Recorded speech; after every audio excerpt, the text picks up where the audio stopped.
Deadlock itu pengertiannya seperti di mana ada dua proses yang menunggu satu sumber daya. Mereka menunggu tuh tanpa adanya batasan waktu. Itu nggak bakal ada proses waktu itu sumber daya itu nggak bakal bisa ada yang ambil karena itu sama-sama dibutuhkan. Nah, contoh deadlock dalam kehidupan sehari-hari itu seperti jembatan ini. Ada dua jembatan kanan kiri dan kiri kanan. Nah, di tengah-tengahnya ada jembatan. Jembatan ini tuh dianalogikan seperti sumber daya. Nah, apabila dari mobil kanan dan kiri berjalan bersama, mereka akan bertemu di tengah-tengah jembatan dan hal ini akan menyebabkan kemacetan. Nah, kemacetan inilah yang disamakan seperti deadlock. Next. Nah, ini contoh deadlock yang tingkat rumit yang ada di perempatan. Next. Lalu ada 4 kondisi menuju deadlock. Yang pertama mutual exclusion, di mana satu sumber daya hanya boleh berjalan oleh satu proses. Yang kedua, hold and wait, di mana proses ini membutuhkan sumber daya, tapi dia harus membutuhkan sumber daya lebih, dia harus menunggu sampai sumber daya yang dia butuhkan itu sampai selesai dipakai. Yang ketiga, non-preemption, di mana nih dianalogikan seperti mengantri. Apabila proses ini membutuhkan sumber daya baru, maka dia harus menunggu sampai sumber daya yang dia butuhkan itu dilepas oleh proses lain. Yang keempat, circular wave, ini seperti rantai, mana proses ini membutuhkan energi yang ada di depannya rantai, membutuhkan sumber daya yang ada di depannya. Next. Deadlock solving method. Yang pertama, deadlock prevention method. Yang kedua, deadlock method yang dijelaskan oleh Henry, dan yang deadlock detection and recovery method dijelaskan oleh Felix.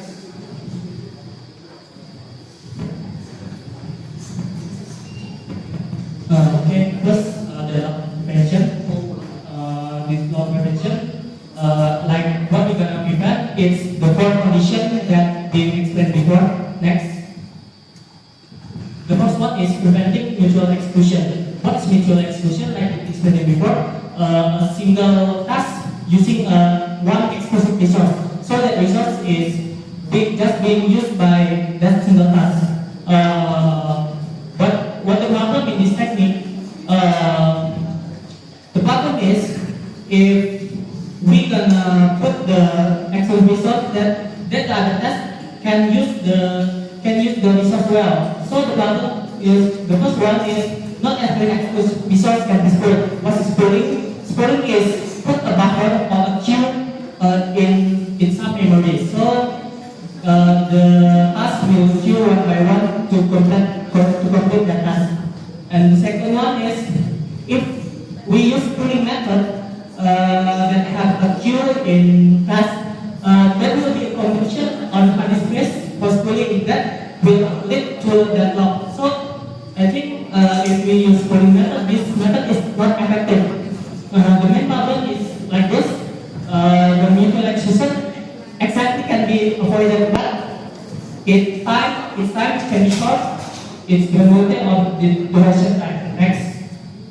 This is a diagram example of preventing mutual exclusion. Next. Okay, the second one is preventing hold and wait.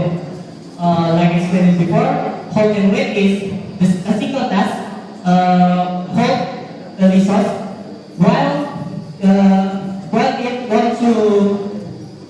want to ask another resource for complete this task. The principle of preventing hold and wait is, the first one is we allocate all resource for that single task, or we not allocate anything to that task. And the second one is hold and release.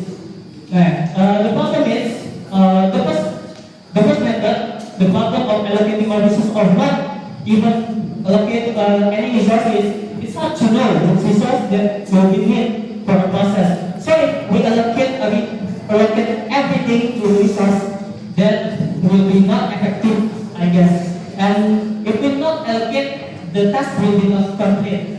The second one is hold and release. What is hold and release? Hold and release is when they ask for another resource, they must release that resource they hold. and they can get another resource. Well, we know what task must be complete while using 2 or more resources. So the resource the task must be complete within the resource. Next, this is the diagram example for hold and wait. Next, the third one is preventing non-preemption condition. The procedure is disable all waiting process, and all process must become preemption so that there will no waiting list. And the problem is, it's not possible to skip non-preemption. So I give you some case. The case is what we complete a task at all at once. Well, it's impossible because if we clearing the task at once, it will become deadlock. Next, this is an example for the preemption condition. Next, okay, the last one is preventing central wait condition. Okay, this one is similar to hold and wait condition. The difference is this is if hold and wait, they hold a resource and wait. This is just waiting a resource, so they make a synchronous pattern. The procedure of preventing this is global numbering for all of resources. So we use a sorting order. The problem is there's no effective sorting ways. They may make everyone satisfied. So no, we can actually prevent the deadlock. Next, this is an example for simple wait. Next. So, as you know from before, we can actually prevent a deadlock. So, how can we do about deadlock? If we cannot prevent it, we just avoid it. How to avoid a deadlock? The method to avoid a deadlock is using safe state or unsafe state. What is that? Next. Okay, the first one is safe state. Safe state is we clearing the task one by one using its maximum resource it needs. So the task will and the process will not become deadlock. This is example diagram. I already explained 2 weeks ago, so I will not explain it again. Next.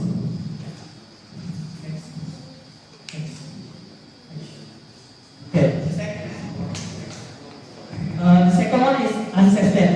Rather than safe state, this unsafe state is clearing all tasks at once, like a non-preemption condition. So there are no order to complete a task.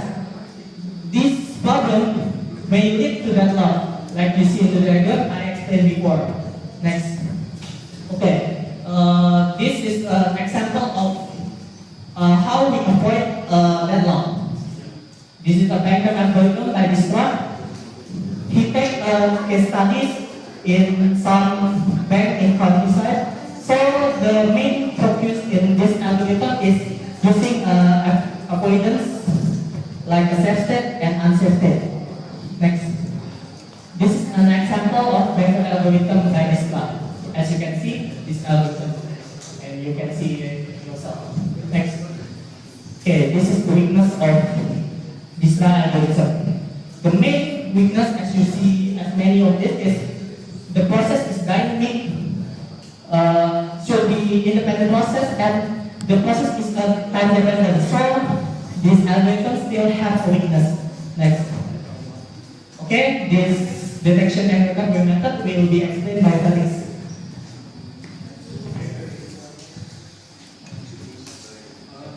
Deteksi detektor itu seperti proses mencari atau menilai suatu keadaan develop pada suatu proses yang sedang berjalan dengan menggunakan algoritma yang mencari develop.